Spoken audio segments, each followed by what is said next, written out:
Hello साथियों, कैसे हैं आप सभी। मैं आपके अपने channel Rudra coaching classes Gyanpur में आपका हार्दिक स्वागत करता हूं। आज जो हम बात करेंगे वो बात करेंगे हिंदी की महत्वपूर्ण इकाइयां, यानी क्या टॉपिक हो जाएगा आपका हिंदी की महत्वपूर्ण इकाइयां।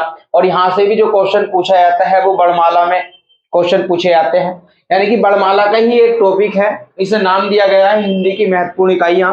इनकी हम बात करेंगे तो यहाँ पे क्वेश्चन ये पूछा जाता है, यानी कि भाषा की सबसे छोटी इकाई कौन सी होगी, भाषा की सबसे छोटी सार्थक इकाई कौन सी होगी, यानी कि वाक्य से छोटी इकाई कौन सी होगी। मतलब इस तरीके के क्वेश्चन आपसे पूछे जाएंगे, इन सब पे हम बात करेंगे, ध्यान देंगे आप। इसी में सबसे पहला जो पॉइंट आता है वो क्या आता है, ध्यान देंगे आप।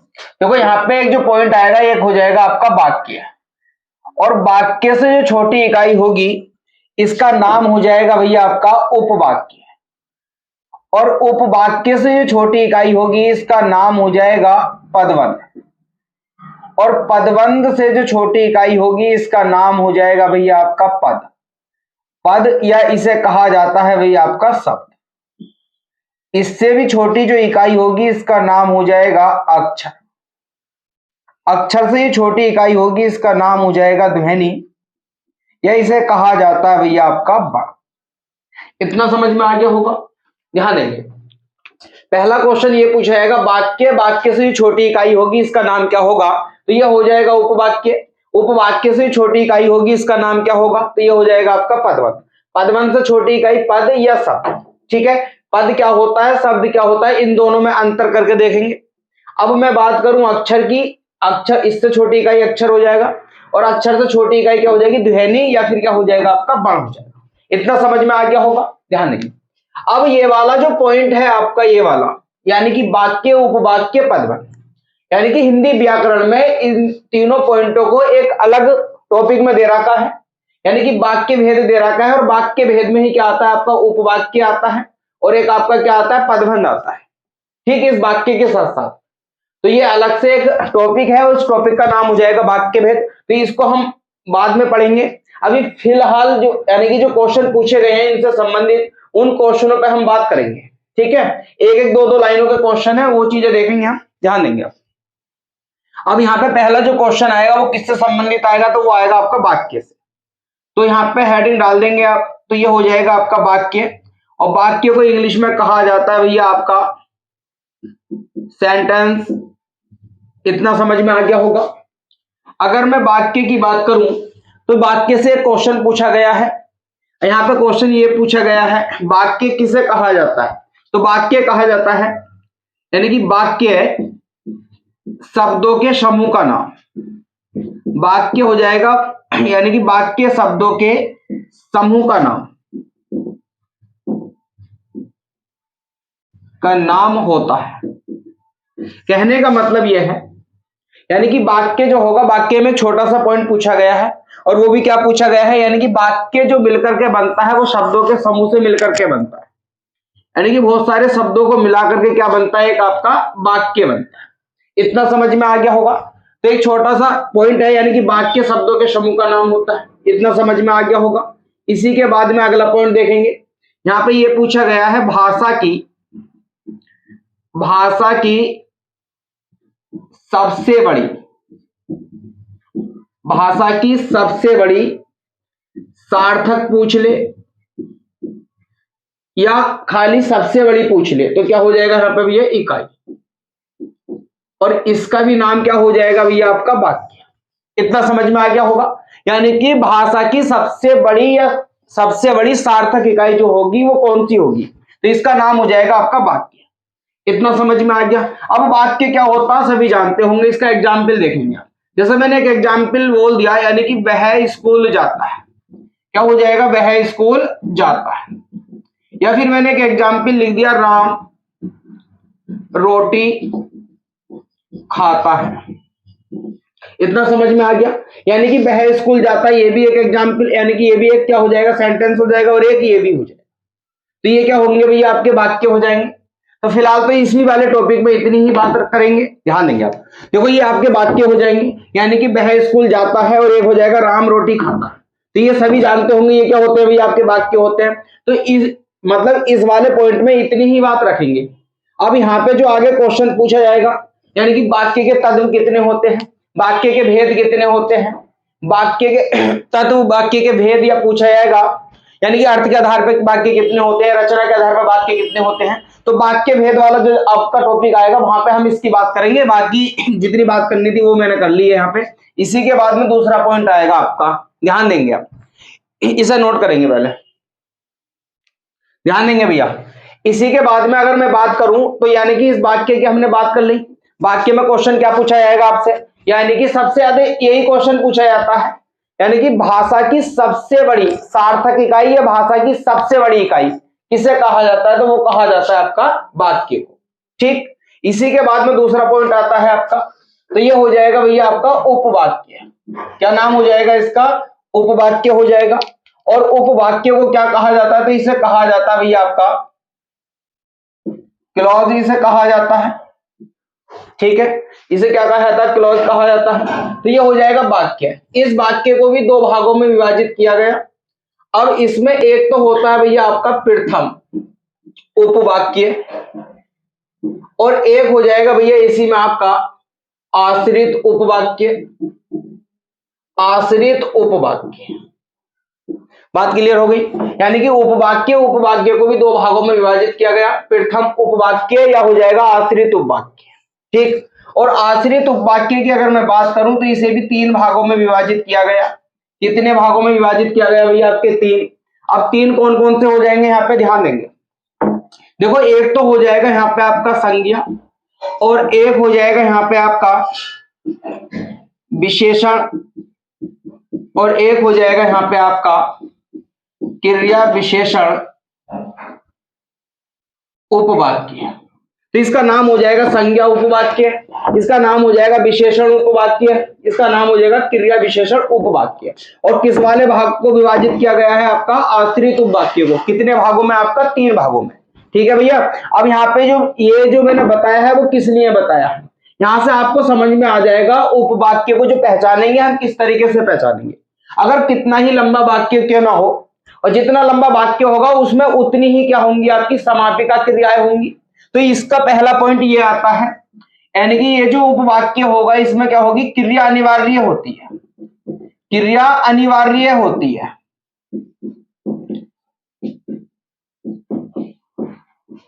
इसमें जो होगी क्रिया अनिवार्य होती है, यानी कि अब यहां पे मैं बात करूं इसकी पहचान जो करेंगे, तो ये वाला जो पॉइंट मैंने लिखा है, यानी कि ये जो लिखे हैं मैंने, यहां से देखेंगे इसकी जो पहचान होगी, तो सीधी सी बात है संज्ञा शब्द देखने को मिलेगा, और इसके साथ में इसकी पहचान होगी है, और क्या आएगा आपका की।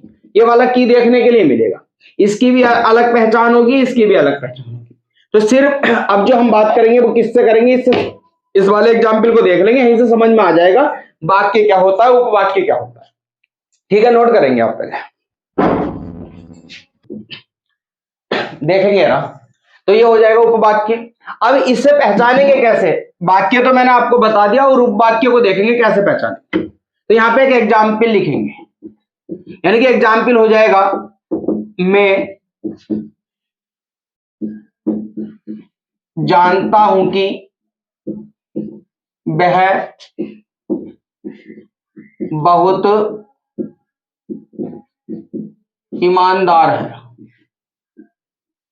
इतना समझ में आ गया होगा। यानी कि मैंने एक वाक्य लिखा है, यानी कि मैं जानता हूं कि वह बहुत ईमानदार है, तो ये पूरा क्या हो जाएगा, आपका वाक्य हो जाएगा। अब कितना ही बड़ा वाक्य क्यों ना हो, मैंने अभी बताया था आपको, उसमें उतनी ही क्या होंगी, समापिका क्रियाएं होंगी।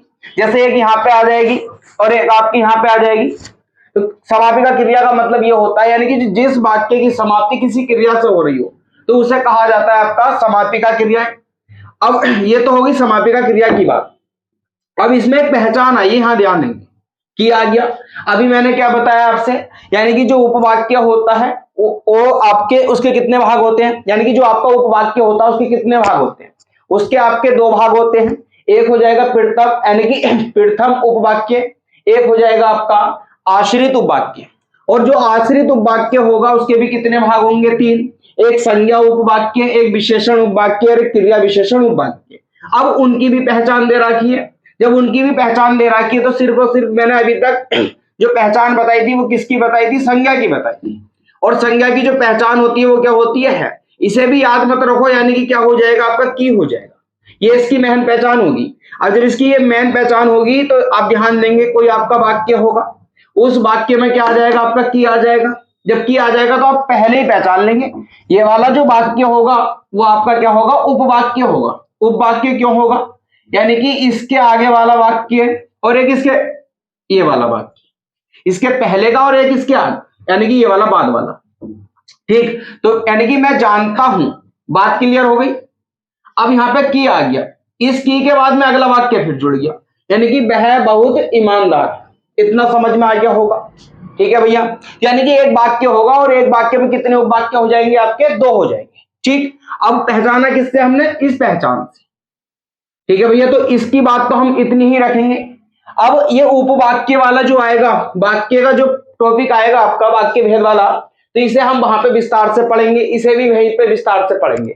और ये जो पदबंध आएगा इसमें भी थोड़ा सा देखेंगे और इसे भी बहुत अच्छे तरीके से वहीं पे पढ़ेंगे। इतना समझ में आ गया होगा, नोट कर लेंगे भैया। अब यहाँ पे जो अगला आपका पॉइंट आता है वो ये वाला आएगा, पदबंध वाला। तो ये क्या हो जाएगा आपका, पदबंध हो जाएगा। और इस पदबंध की अगर मैं बात करूं तो इसे कहा जाता है आपका फ्रेज कहा जाता है। इसे क्या कहा जाता है आपका, फ्रेज कहा जाता है। अब ये जो होगा पदबंध, पदबंध की अगर मैं बात करूं, जैसे आपका उपवाक्य में क्रिया अनिवार्य रहती है, तो यहां पे क्या होगा, तो यहां लिख रहा हूं मैं पदबंध में, ये हो जाएगा भैया आपका पदबंध में अधूरा भाव प्रकट होता है। इतना समझ में आ गया होगा, यानी कि यहां पे क्या होता है भैया, यानी कि इसमें देखने के लिए मिलेगा अधूरा भाव प्रकट होता है। ठीक है, अब इसी के बाद में एक पॉइंट और आता है, ये इंपॉर्टेंट है ये वाला, ये जो अब पूछा जाएगा। तो यहां पे ये क्वेश्चन आएगा, पदबंध को, यानी कि पदबंध को वाक्यांश, पदबंध को वाक्यांश भी कहते हैं, कहते हैं। समझ में आ गया होगा, ध्यान देंगे आप। मैंने यहाँ पे ये क्वेश्चन बताया है, पदबंध, पदबंध को कहा जाता है फ्रेज। और यहाँ पे ये पूछा गया है, ये जो पदबंध होता है ये किससे छोटी इकाई है, तो ये हो जाएगा उपवाक्य से छोटी इकाई। अब यहाँ पे ये पूछा गया है इसमें जो भाव प्रकट होता है वो कैसा होता है, तो इसमें अधूरा भाव प्रकट होता है।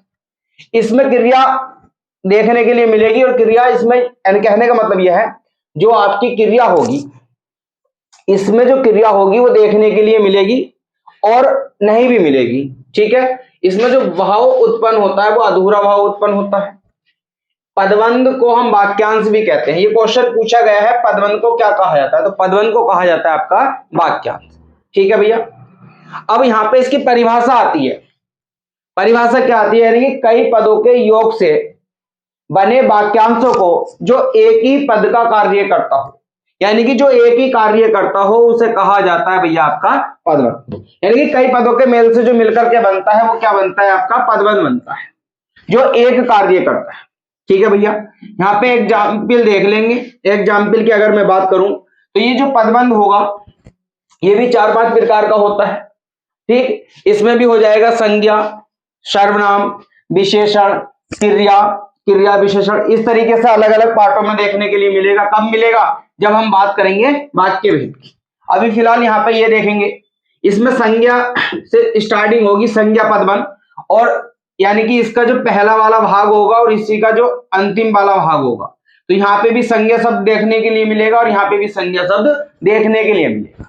ठीक है भैया, जब इसको पढ़ाऊंगा तभी इसको क्लियर करेंगे। अभी फिलहाल यहाँ पे एक एग्जाम्पल देखेंगे। जैसे मैंने एक एग्जाम्पल देखा, मेरा भाई मोहन, मैंने इतना लिख दिया, मेरा भाई मोहन, तो यहां पे क्या हो जाएगा, संज्ञा शब्द हो जाएगा। इतना समझ में आ गया होगा। फिर इसमें कुछ ना कुछ अधूरा सा लग रहा है, यानी कि मेरा भाई मोहन, या मैं बोल देता बीमार है तो ये कुछ और हो जाता। अभी फिलहाल कितना दे रखा है कि मेरा भाई मोहन। ठीक, तो ये क्या हो जाएगा, जिसमें अधूरा भाव प्रकट होगा तो उसे कहा जाएगा पदबंध। अब ध्यान देंगे इसमें अगला एग्जाम्पल, एक एग्जाम्पल लिख रहा हूं मैं यहाँ पे, अयोध्या के राजा दशरथ के 4 पुत्र थे। यानी कि अयोध्या के राजा दशरथ के कितने पुत्र थे भैया? यहाँ पे 4। बात क्लियर हो गई होगी। अयोध्या जो है वो भी क्या हो जाएगी आपकी, यानी कि क्या हो जाएगा भैया ये संज्ञा, और यहाँ पे क्या हो जाएगा आपका दशरथ, ये भी किसी का नाम और ये भी किसी का नाम। तो कहने का मतलब यह है, यहाँ पे मैं इस तरीके से भी बोल सकता था, दशरथ के 4 पुत्र थे। अब यही क्वेश्चन मैंने इस तरीके से बोल दिया, यानी कि अयोध्या के राजा दशरथ के कितने पुत्र थे भैया? आपके 4। अभी इसकी परिभाषा क्या बताई थी मैंने? कई पदों के योग से बने वाक्यांशों को जो एक पद का कार्य करता हो तो उसे कहा जाता है भैया आपका पदबंध। इतना समझ में आ गया होगा।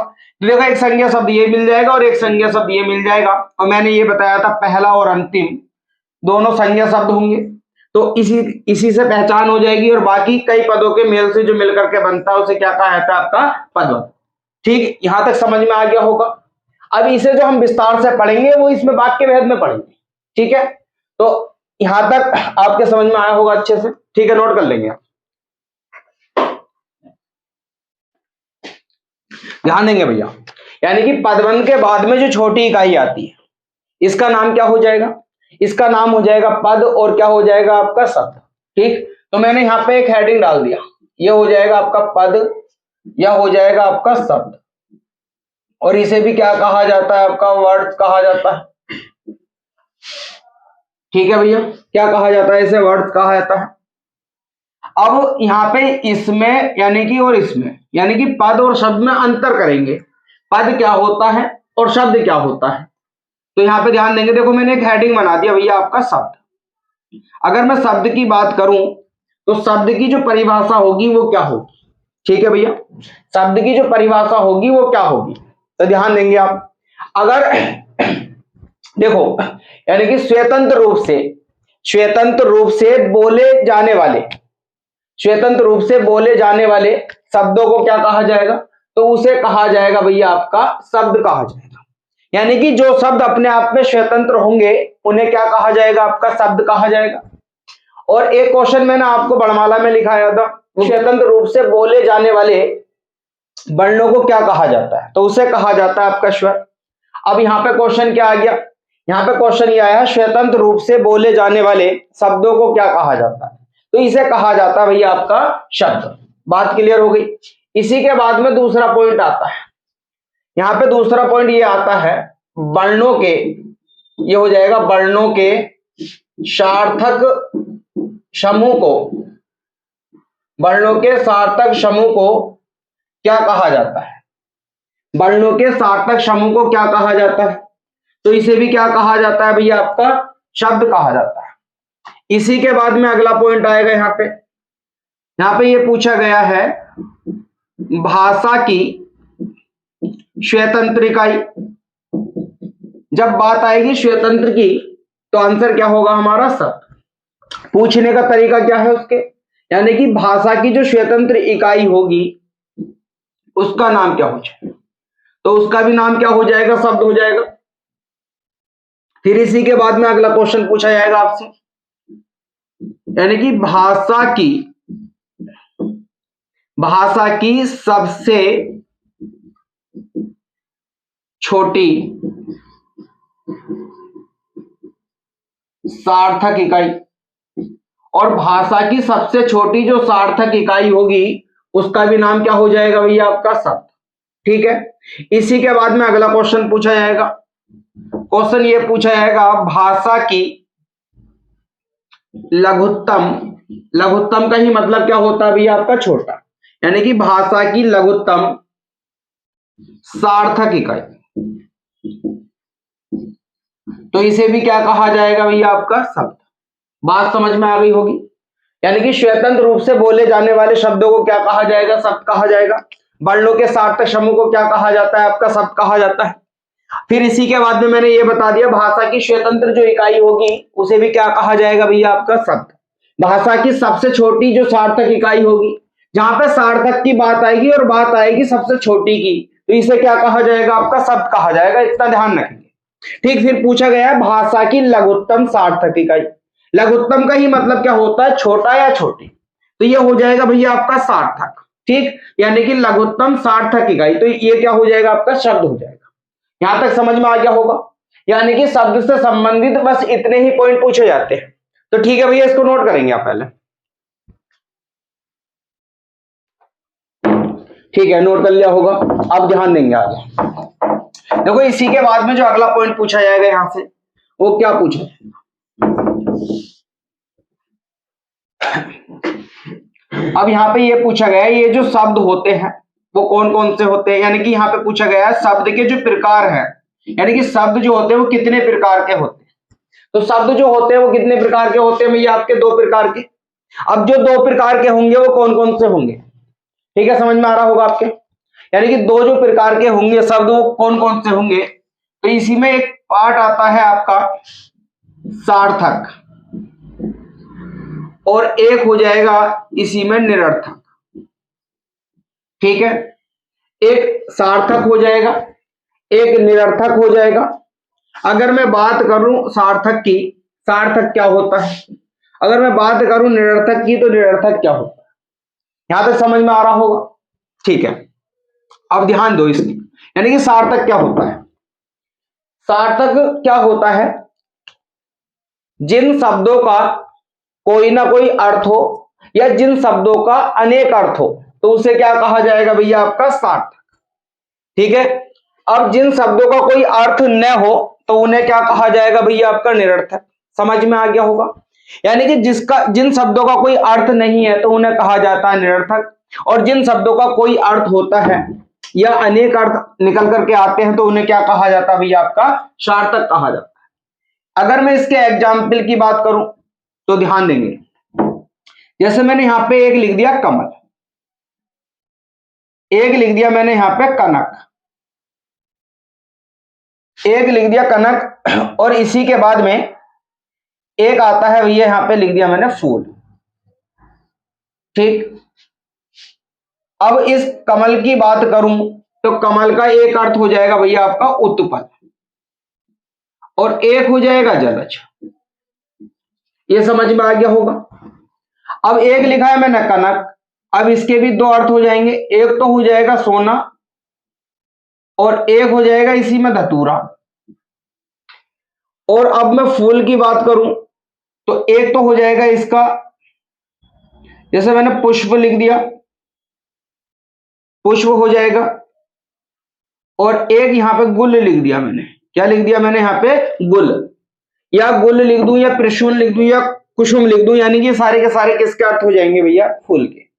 ये कनक का हो जाएगा, ये कमल का हो जाएगा। ठीक है, ये समझ में आ गया होगा। इसी में और मैं एग्जाम्पल बता रहा हूं आपको, जैसे मैंने यहां पे लिख दिया आपका जल लिख दिया, जल के दो अर्थ मैं लिखा रहा हूं यहां पे, जैसे एक हो जाएगा आपका पानी हो जाएगा, एक यहां पे नीर हो जाएगा। ठीक है, क्या हो जाएगा, नीर हो जाएगा, और एक क्या हो जाएगा, पानी। तो ये क्लियर हो गया होगा। ठीक है, अब ये इधर ध्यान देंगे, निरर्थक क्या होता है।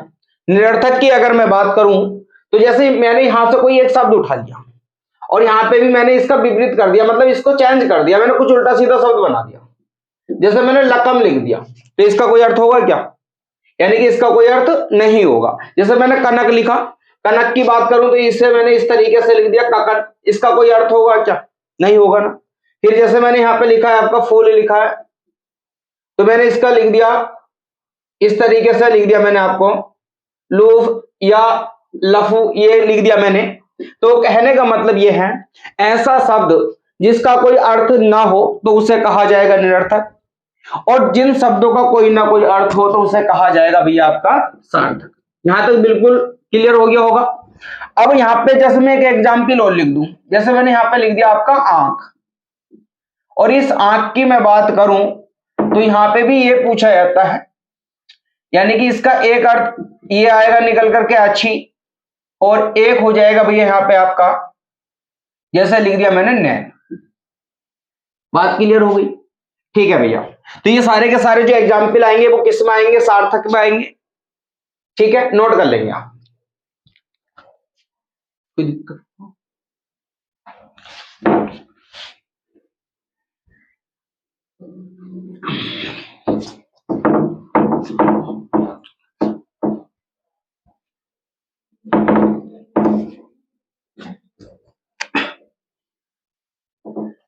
देखेंगे ना, तो इस शब्द से संबंधित जो मैंने एग्जाम्पल लिखाए थे वो ये थे।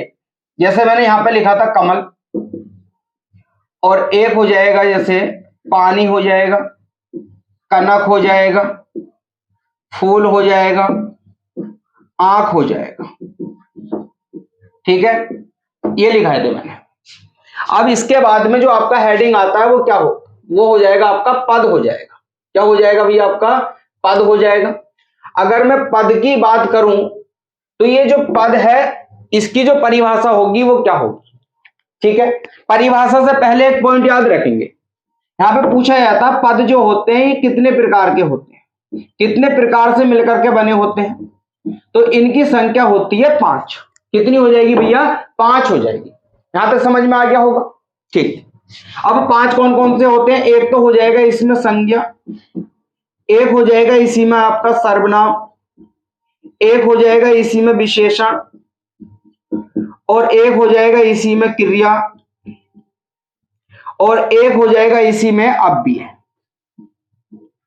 ठीक है, यानी कि जो पद होते हैं वो 5 प्रकार से मिलकर के बने होते हैं। संज्ञा, सर्वनाम, विशेषण, क्रिया, और एक क्या हो जाएगा, अव्यय हो जाएगा। ठीक, अब इस पद की जो परिभाषा होगी वो क्या होगी, ध्यान देंगे। जिन शब्दों का प्रयोग, यानी कि जिन शब्दों का प्रयोग किसी वाक्य के अंग के रूप में प्रयुक्त किया जाता है, किसी वाक्य के अंग के रूप में प्रयुक्त किया जाता है, तो उसे कहा जाता है पद। यहां समझेंगे आप जरा, यानी कि किसी शब्द का प्रयोग किसी वाक्य में किया जाएगा तो वो आपका क्या हो जाएगा, पद बन जाएगा।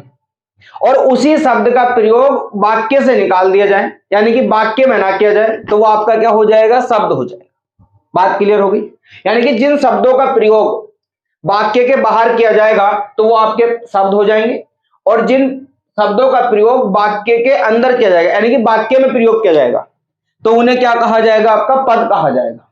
ठीक है, यही इसमें अंतर है, किसमें, पद में और शब्द में। अब एग्जाम्पल देखेंगे, एग्जाम्पल से और क्लियर हो जाएगा। जैसे मैंने यहां पे एक एग्जाम्पल लिखा है, तालाब। तालाब में कमल खिला। यहां तक दिखाई दे रहा है। ठीक, ये हो जाएगा तालाब में कमल खिला।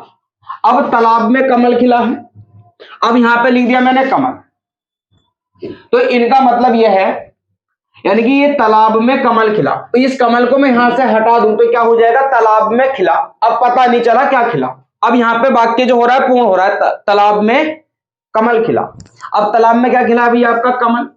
और इस वाले शब्द का प्रयोग मैंने किसी वाक्य में कर दिया, तो अब वो इस पर अंडरलाइन कर देगा ये जो है आपका पद है या शब्द है।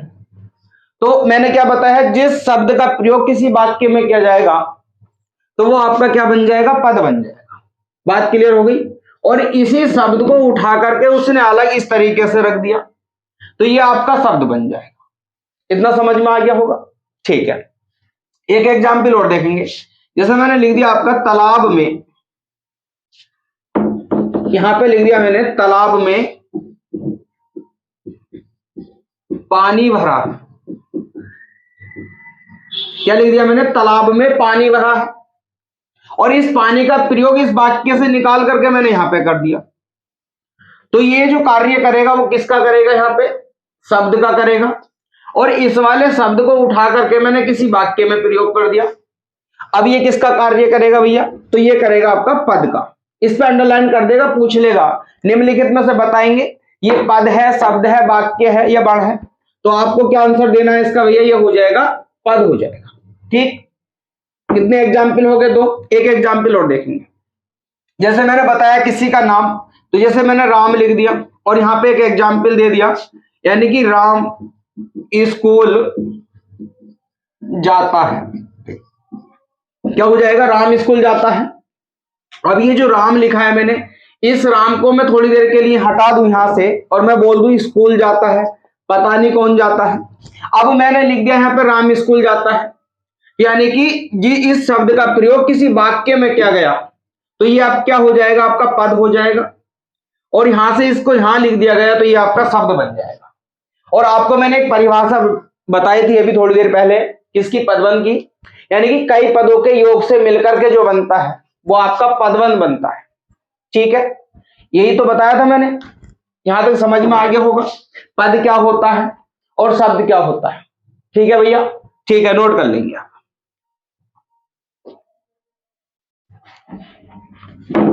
नोट कर लिया होगा आपने। अब इसी के बाद में जो आपका पॉइंट आता है अगला, यानी कि पद या शब्द, और शब्द से भी छोटी जो इकाई होगी उसका नाम क्या होगा, बताएंगे जरा। शब्द से जो छोटी इकाई होगी वो क्या होगी, तो इसका नाम हो जाएगा भैया अक्षर। क्या हो जाएगा, अक्षर हो जाएगा।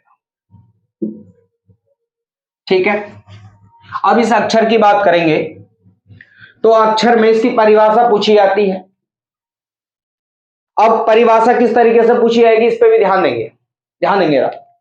स्वर युक्त व्यंजन वर्ण को, स्वर युक्त व्यंजन वर्ण को क्या कहा जाता है, तो इसे कहा जाता है भैया आपका अक्षर। बात क्लियर हो गई। फिर इसी के बाद में अगला क्वेश्चन पूछा गया है, यानी कि किसी ध्वनि या ध्वनि समूह का उच्चारण एक सांस या प्रियतन में किया जाए तो उसे क्या कहा जाएगा, अक्षर। यानी कि कोई ध्वनि होगी या ध्वनि समूह होगा, जब उसका हम उच्चारण करेंगे तो एक ही सांस में करेंगे, यानी कि एक ही प्रियतन में करेंगे, तो वहां पे क्या बन जाएगा, आपका अक्षर हो जाएगा। ये समझ में आ गया होगा। ठीक है, इसके बाद में इसका तीसरा पॉइंट आता है, एक अक्षर में एक स्वर अवश्य छिपा रहता है। मैंने जब व्यंजन पढ़ाए थे तब भी इसकी बात करी थी, अब फिर यही क्वेश्चन दोबारा से आ गया। यानी कि कोई एक व्यंजन होगा, यानी कि एक अक्षर होगा, उस अक्षर में एक स्वर अवश्य होगा। ठीक है, अब इससे संबंधित एग्जाम्पल देख लेंगे कैसे होगा। जैसे कोई ये मैंने एक अक्षर लिख दिया, ये मैंने कोई एक अक्षर लिख दिया, ये मैंने कोई एक अक्षर लिख दिया। अब इस अक्षर की मैं बात करूं तो यहां पे क्या हो जाएगा, क्या हो जाएगा, और यहां पे क्या हो जाएगा आपका।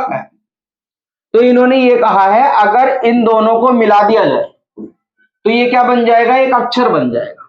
ठीक है, अब यहां पे मैंने लिख दिया आपका ग, और इस ग और ए इन दोनों को मिला दिया जाए तो एक अक्षर बन जाए।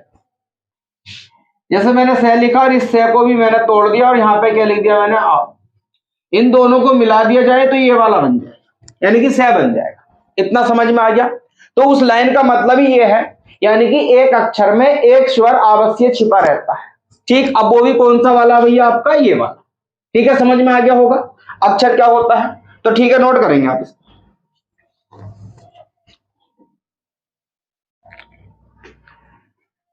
ठीक है, नोट कर लिया होगा आपने। अब इसी के बाद में अगला क्वेश्चन पूछा जाएगा भैया, यहां से इस पे ध्यान देंगे आप। देखो यहां पे क्वेश्चन ये पूछा गया है, ये जो अक्षर होता है इस अक्षर के कितने प्रकार होते हैं, यानी कि अक्षर कितने प्रकार के होते हैं, इस पे ध्यान देंगे। तो भैया ये होते हैं आपके दो प्रकार के। अक्षर कितने प्रकार के होते हैं आपके, दो। अब दो में भी ध्यान देंगे। तो यहाँ पे जो पहला अक्षर होगा इसका नाम हो जाएगा मुक्ताक्षर। अब इसी में जो दूसरा पॉइंट होगा वो हो जाएगा भैया आपका बद्धाक्षर। एक हो जाएगा बद्धाक्षर और एक हो जाएगा मुक्ताक्षर। मुक्ताक्षर क्या होता है, बद्धाक्षर क्या होता है, इस पे हम बात करते हैं। ध्यान देंगे मुक्ताक्षर क्या होते हैं। मुक्ताक्षर की अगर मैं बात करूं, जिनकी अंतिम ध्वनि, यानी कि जिनकी अंतिम ध्वनि क्या होगी भैया, आपकी स्वर होगी। यानी कि जिनकी अंतिम ध्वनि क्या होगी, स्वर होगी, तो उसे कहा जाएगा आपका मुक्ताक्षर। और जिनकी अंतिम ध्वनि, यानी कि जिनकी का मतलब हो जाएगा, यानी कि जिन शब्दों की अंतिम ध्वनि क्या होगी, व्यंजन होगी। क्या हो जाएगी भैया, आपकी व्यंजन होगी, तो उसे कहा जाएगा बद्धाक्षर। और जिन शब्दों की अंतिम ध्वनि क्या होगी भैया, आपकी स्वर होगी, तो उसे क्या कहा जाएगा, आपका यानी कि मुक्ताक्षर। ये नोट कर लिया होगा। ठीक है भैया, ध्यान दो। अब इनके एग्जाम्पल देखेंगे दोनों के, मुक्ताक्षर कौन से होते हैं और बद्धाक्षर कौन से होते हैं।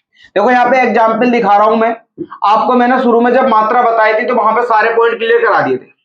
इसका एग्जाम्पल देखेंगे, जैसे मैंने यहां पे लिख दिया आपका गा, एक लिख दिया मैंने यहां पे रे, एक लिख दिया यहां पे खा, एक लिख दिया मैंने यहां पे फल, और एक लिख दिया यहां पे कल। ये तो पता होगा यहां पे कोई मात्रा नहीं आ रही है, तो इसके अंदर मात्रा छिपी है, और वो भी कौन सी वाली, ये वाली। और ये क्या होता है, आपका स्वर होता है। जब ये स्वर होता है तो देखते के साथ ही बता देंगे कौन सी, इसमें कौन सा अक्षर छिपा है भैया, आपका मुक्ताक्षर। ठीक, अब यहाँ पे खा आ रहा है, खा के बाद में भी आ की मात्रा आ रही है, और आ भी क्या होता है स्वर। रह के बाद में एक ही मात्रा आ रही है, और ये भी क्या होता है स्वर। गा के बाद में आ की मात्रा आ रही है, और ये भी क्या होता है आपका स्वर। यानी कि जिन शब्दों की अंतिम ध्वनि क्या होगी, स्वर होगी, तो उसे क्या कहा जाएगा भैया, आपका मुक्ताक्षर। ठीक है, अब ध्यान दो, अब इसी के बाद में मैं कुछ एग्जाम्पल और लिख दूं, जैसे मैंने यहां पे लिख दिया आपका पत्थर लिख दिया, या यहां पे मैंने आवश्यकता लिख दिया, ये लिख दिया मैंने आवश्यकता। तो यहां पे भी आ रहा है, यानी कि इसकी अंतिम ध्वनि क्या हो जाएगी, स्वर। यहां पे भी क्या हो जाएगा आपका आ जाएगा, यानी कि ये वाला आ जाएगा, तो यहां पे भी अंतिम ध्वनि क्या हो जाएगी, स्वर। तो यानी कि इन सब शब्दों में क्या हो जाएगा भैया, आपका मुक्ताक्षर। ठीक, अब मैं बद्धाक्षर की बात करूं तो ध्यान देंगे, जैसे मैंने कोई एक एग्जाम्पल लिख दिया आपका नाम, और इस नाम पे लगा दिया मैंने हलंत। जैसे मैंने एक एग्जाम्पल लिख दिया आप, और इस आप पे लगा दिया मैंने हलंत। जैसे यहां पे लिख दिया मैंने एक शब्द लिख दिया ये ओम, यहां पे भी क्या लगा दिया, हलंत। जैसे मैंने यहां पे एक एग्जाम्पल लिख दिया पश्चात, और इस पश्चात पे भी मैंने लगा दिया हलंत। ठीक है, जैसे मैंने यहां पे एक एग्जाम्पल लिख दिया सम्राट, और इस पे भी हलंत लगा दिया। यहाँ पे एक लिखा मैंने बरन, इस बरन पे भी मैंने हलंत लगा दिया। एक लिखा यहाँ पे मैंने अर्थात, और इस अर्थात पे भी मैंने हलंत लगा दिया। यानी कि कहने का मतलब यह है, जिन शब्दों के अंत वाली जो ध्वनि होगी, यानी जिन शब्दों के अंत में ये वाला हलंत लगा हुआ होगा, यानी कि किसी शब्द की लास्ट वाली ध्वनि पे, यानी कि लास्ट वाली ध्वनि पे ये हलंत लगा हुआ होगा, तो उसे क्या कहा जाएगा भैया, आपका बद्धाक्षर। और किसी शब्द की लास्ट वाली ध्वनि में स्वर होगा, तो वो क्या होगा भैया, आपका मुक्ताक्षर। इतना समझ में आ गया होगा। तो इस तरीके से मिलेंगे आपको, हलंत लगे हुए मिलेंगे, तो वो सारे के सारे जो शब्द होंगे वो बद्धाक्षर होंगे, और ये वाले जो होंगे सारे के सारे क्या हो जाएंगे, मुक्ताक्षर हो जाएंगे। यहां तक समझ में आ गया होगा, नोट करेंगे आप जरा।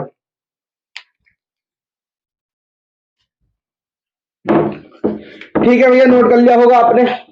अब यहां पे ध्यान दो, इसी के बाद में अगर मैं बात करूं तो यहां पे नोट डालेंगे एक, यहां पे नोट डालेंगे, और इस नोट में भी ध्यान देंगे आप जरा। देखो यहां पे क्वेश्चन पूछा जाएगा, क्वेश्चन क्या होगा मैं बना करके दिखा रहा हूं, यहां ध्यान दो। यानी कि कुछ अक्षर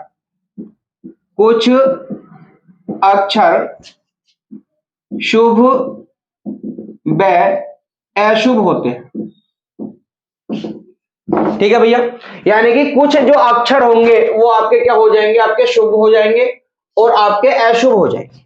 ठीक, अब यहां पे ध्यान देंगे, शुभ कितने होते हैं, अशुभ कितने होते हैं। ये मैं बहुत आगे तक की बात बता रहा हूं आपको, शायद इतना कोई नीचे मतलब इतनी गहराई तक कोई बता भी नहीं पाएगा। यानी कि मैं ये बहुत नीचे तक की बात बता रहा हूं, यानी कि बहुत गहराई तक की बात बता रहा हूं, शायद आपको किसी ने ये चीजें बताई भी नहीं होंगी, मैं यहां पे बता रहा हूं। यानी कि कुछ अक्षर कैसे हो जाएंगे, शुभ हो जाएंगे, और आपके अशुभ हो जाएंगे, और इनकी जो संख्या होगी वो कितनी कितनी होगी। तो यहाँ पे इस तरीके से बना देंगे, देखो यहाँ पे लिख देंगे आप, ये हो जाएगा शुभ, और शुभ जो होते हैं वो कितने होते हैं आपके, तो ये हो जाएंगे 15। अब ये 15 जो होते हैं कौन कौन से होते हैं, ये आपसे कभी नहीं पूछेगा। ठीक, और ना ही आपको लिखने हैं। अब इसी के बाद में अगर मैं बात करूं तो यहाँ पे ये पूछेगा, ये जो अशुभ अक्षर होते हैं, यानी कि ये जो अशुभ होते हैं ये कितने होते हैं, तो इनकी संख्या कितनी होती है भैया, आपका 19 हो जाएगी। कितनी हो जाएगी, 19 हो जाएगी, और शुभ अक्षरों की संख्या कितनी हो जाएगी, 15। अब ये वाला जो पॉइंट है, इसी में से कुछ अक्षर निकल करके आते हैं, उन्हें भी कुछ नाम दिए गए, तो वो जो अक्षर होंगे इन्हें कहा जाता है अभी आपका ददाक्षर, इन्हें कहा जाता है ददाक्षर। ठीक है, जो आपके अशुभ अक्षर होंगे, और अशुभ अक्षर भी कितने होते हैं, 19। अब इस 19 में से 5 अक्षर निकाल दिए गए, और इनका नाम क्या दे दिया गया, तो इन्हें नाम दे दिया गया भैया आपका ददाक्षर। बात क्लियर हो गई होगी। यानी कि अक्षर कितने प्रकार के होते हैं? दो, मुक्ताक्षर और बद्धाक्षर, दोनों की पहचान बता दी। ठीक है, अब इसी के बाद में मैं बात करूं तो नोट में मैंने पॉइंट ला दिया।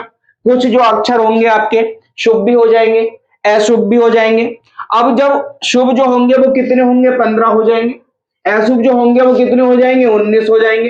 अब इस 19 में से भी 5 निकाल दिए गए, तो यहाँ पे इन्हें नाम क्या दिया गया भैया? आपका ददाक्षर। ठीक है, यहां तक ही पूछेगा। ये बहुत डीप बता दिया मैंने, यहां तक वैसे पूछता नहीं है और नॉलेज के लिए काफी हद तक सही रहेगा ये पॉइंट आपके लिए, नोट कर। तो यहां ध्यान देंगे, देखो इसका नाम हो जाएगा ध्वनि, या इसे कहा जाता है भैया बाण। ठीक है, ध्वनि या बाण। ठीक, अब ध्वनि और बाण में अंतर करेंगे। तो यहाँ पे देखो मैंने एक हेडिंग बना दिया है ध्वनि। अब ये जो ध्वनि होती है, इस ध्वनि को दो नामों से जाना गया, यानी कि इसके दो अन्य नाम है। इस तरीके से देखेंगे, एक का नाम तो हो जाएगा भैया श्रेणी, इसे क्या कहा जाता है? श्रेणी। और इसे कहा जाता है भैया आपका ग्रीम नियम, इसे कहा जाता है भैया आपका ग्रीम नियम। इतना समझ में आ गया होगा।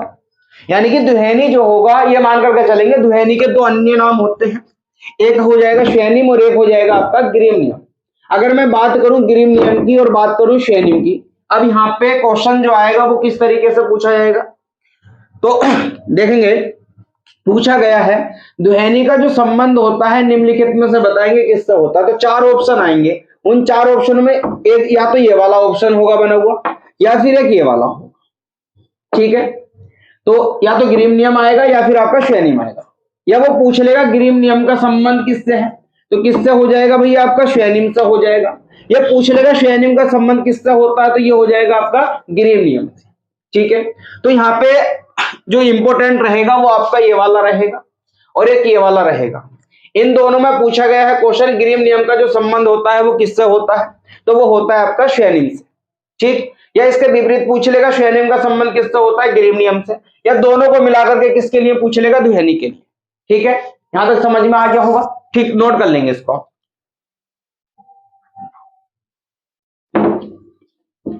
अब यहां पे जो क्वेश्चन पूछे जाते हैं ध्वनि से संबंधित, वो कौन कौन से पूछे जाते हैं, ध्यान दो।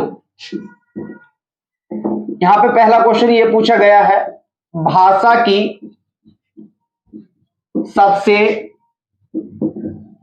छोटी इकाई। और भाषा की सबसे जो छोटी इकाई होगी उसका नाम क्या हो जाएगा? ध्वनि। फिर यहां पे ये पूछा गया है भाषा की मूल इकाई। अब भाषा की जो मूल इकाई होगी इसका भी नाम क्या हो जाएगा? ध्वनि। फिर इसी के बाद में अगला क्वेश्चन पूछा गया है, भाषा की लघुत्तम इकाई। तो यहां पे भी आंसर क्या हो जाएगा? ध्वनि। फिर यहां पे ये पूछा गया है, भाषा की लघुत्तम मौखिक इकाई। तो यहां पे इसका भी आंसर क्या हो जाएगा भैया? आपका ध्वनि। फिर यहां पे नोट डाल देंगे। नोट में क्वेश्चन पूछा गया है, मौखिक भाषा की आधारभूत इकाई। तो इसका भी नाम क्या हो जाएगा?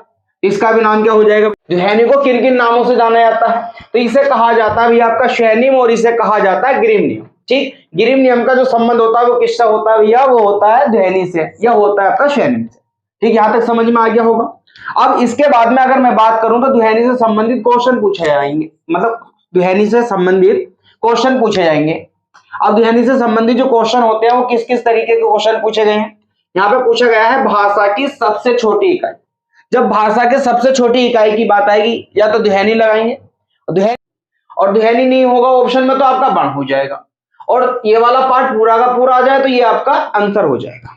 ठीक है, ध्वनि या बाण। फिर यहाँ पे क्वेश्चन आएगा भाषा की मूल इकाई, तो क्या हो जाएगा आपका आंसर? क्या हो जाएगा? ध्वनि। फिर भाषा की लघुत्तम इकाई, लघुत्तम का मतलब होता है छोटा, यानी कि भाषा की जो लघुत्तम इकाई होगी उसका नाम क्या हो जाएगा? तो वो हो जाएगा अभी आपका ध्वनि। इसके बाद में अगला क्वेश्चन आएगा, भाषा की लघुत्तम मौखिक मौखिक इकाई। अब मौखिक का मतलब क्या होता है, यानी कि जैसे मैं आपको बोल रहा हूं, यानी कि जो स्पीच देना, यानी कि जो जैसे मैं बोल रहा हूं आपके सामने, तो वो क्या हो जाएगा, यानी मौखिक क्या होता है, यानी कि जो मैं आपके सामने बोल रहा हूं, यानी कि जो मेरी बात को आप सुन रहे हैं उसी क्या कहा जाएगा, आपका मौखिक कहा जाएगा। अब मौखिक को ही क्या किससे दर्शाया गया, ध्वनि, और ध्वनि को ही क्या कहा जाता है भैया, आपका उच्चारण। क्या कहा जाएगा, उच्चारण। इस वाले टॉपिक पे हम कभी मतलब इसी टॉपिक पे हम बाद में बात करेंगे। अभी फिलहाल यहां इतना समझो आप, भाषा की लघुत्तम मौखिक इकाई जो होगी वो क्या होगी, तो आंसर क्या हो जाएगा, ध्वनि हो जाएगा। ठीक, अब इसी के बाद में मैं बात करूं तो यहाँ पे ये क्वेश्चन ये पूछा गया है, मौखिक भाषा की आधारभूत इकाई। अब इन्होंने थोड़ा सा चेंज कर दिया, आधारभूत इकाई, यानी कि कंफ्यूज करने के लिए क्वेश्चन थोड़ा सा चेंज कर दिया। यहाँ पे क्या हो गया, मौखिक भाषा की आधारभूत जो इकाई होगी उसका भी नाम क्या होगा, तो उसका भी नाम क्या हो जाएगा भैया, ध्वनि। क्या नाम हो जाएगा, ध्वनि हो जाएगा। ठीक है, ये सारे क्वेश्चन पूछे गए हैं और सारे के सारे मैंने क्लियर करा दिए। एक बात और समझेंगे यहाँ पे, जब लघुत्तम की बात आई, लघुत्तम की बात आई और लघुत्तम के साथ में सार्थक आएगा तो आंसर वहां पे आपका शब्द हो जाएगा। ठीक है, और वहां से सार्थक को हटा दिया जाएगा तो आपका आंसर क्या हो जाएगा, ध्वनि हो जाएगा।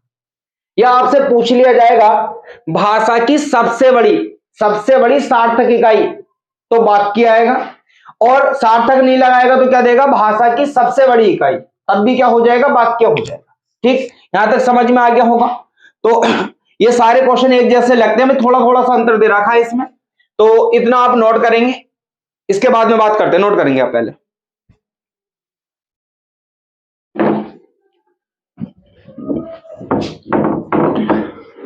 इसी के बाद में एक हेडिंग बनाओ आप, जरा हेडिंग बनाएंगे।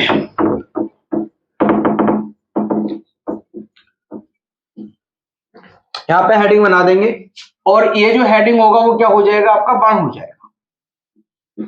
ठीक है, क्या हो जाएगा, आपका बाण हो जाएगा। अब बाण की हम बात करते हैं। अब यहां पे जो इसकी परिभाषा होगी वो क्या होगी, तो परिभाषा देखेंगे आप जरा, यानी कि जिस मूल ध्वनि के हम टुकड़े या खंड नहीं कर सकते, यानी कि जिस मूल ध्वनि के हम टुकड़े या खंड नहीं कर सकते उसे क्या कहा जाता है, तो उसे कहा जाता है भाई आपका वर्ण कहा जाता है। या मैं इस तरीके से कह दूं, यानी कि जिन शब्दों के सार्थक खंड नहीं हो सकते, यानी कि जिनके हम सार्थक खंड नहीं कर सकते उन्हें क्या कहा जाएगा भैया, आपका वर्ण। या जिन शब्दों की हम संधि नहीं तोड़ सकते, यानी कि जिनकी संधि नहीं टूट सकती है उसे क्या कहा जाएगा, आपका वर्ण। बात क्लियर होगी, सीधे सीधे यहां समझेंगे, जिस शब्द के हम टुकड़े या खंड नहीं कर सकते या सार्थक खंड नहीं कर सकते या ध्वनि यानी कि संधि नहीं तोड़ सकते, ठीक है, तो उसे कहा जाएगा भैया आपका वर्ण कहा जाता है। अब यहां पे क्वेश्चन ये पूछा गया है, वर्ण को क्या कहा जाता है, तो वर्ण को भैया अक्षर भी कहा जाता है। क्या कहा जाता है, आपका अक्षर। ये इंपॉर्टेंट क्वेश्चन है, ध्यान देंगे आप। वर्ण को क्या कहा जाता है, आपका अक्षर भी कहा जाता है। फिर इसी के बाद में पूछा गया है वर्ण को और किस नाम से जाना जाता है, और क्या कहा जाता है, तो इसे भैया लिपि भी कहा जाता है। वर्ण का प्रयोग लिखने में किया जाता है, तो सीधी सी बात है, जब जो वर्ण लिखा है उसकी भी कोई ना कोई लिपि होगी, तो यहाँ पे इसे एक नाम दिया गया है और वर्ण को क्या कहा गया, लिपि, या फिर कहा गया आपका अक्षर। इतना क्लियर हो गया होगा। फिर इसी के बाद में एक क्वेश्चन और पूछा गया है, यानी कि भाषा की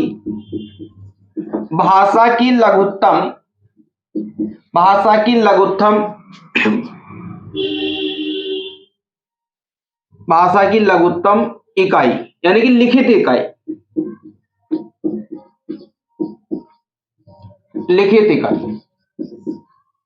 ये क्वेश्चन हो जाएगा भैया, यानी कि भाषा की लघुत्तम लिखित इकाई क्या होगी, तो इसका भी आंसर क्या हो जाएगा, तो इसका भी आंसर हो जाएगा भैया आपका वर्ण हो जाएगा। इतना समझ में आ गया होगा।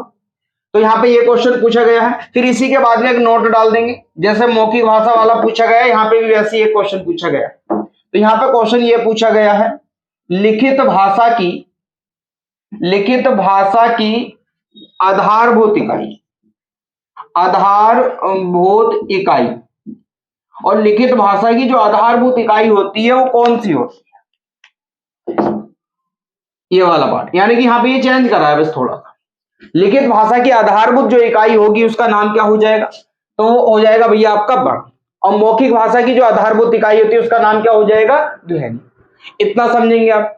यहां पे एक क्वेश्चन और पूछा गया है, बोली की सबसे छोटी जो इकाई होगी, बोली की सबसे छोटी जो इकाई होगी उसका नाम क्या होगा? तो कभी कभी तो ध्वनि आ जाता है और कभी क्या आता है? वर्ण। तो मैंने ये बताया है आपसे, यानी कि ध्वनि हो जाएगा, और ध्वनि ऑप्शन में नहीं होगा तो क्या होगा आपका? वर्ण हो जाएगा। ठीक है, यहां तक समझ में आ गया होगा सभी के। तो ये जो वर्णमाला थी, वर्णमाला में भी इससे संबंधित क्वेश्चन पूछे जाते हैं आपके। तो ये वाला पॉइंट हमने सारा का सारा क्लियर कर लिया। ठीक है भैया, तो इसकी जो पिछली क्लासों में है उसमें मैंने इनसे संबंधित ठीक है भैया ना। तो आज के लिए तो हम इतना ही रखेंगे, और अगली जो हमारी क्लास आएगी उसमें हम बात करेंगे, और बात जो करेंगे शायद संधि को लेकर के करेंगे, ध्यान देंगे आप। ठीक है, ठीक है भैया।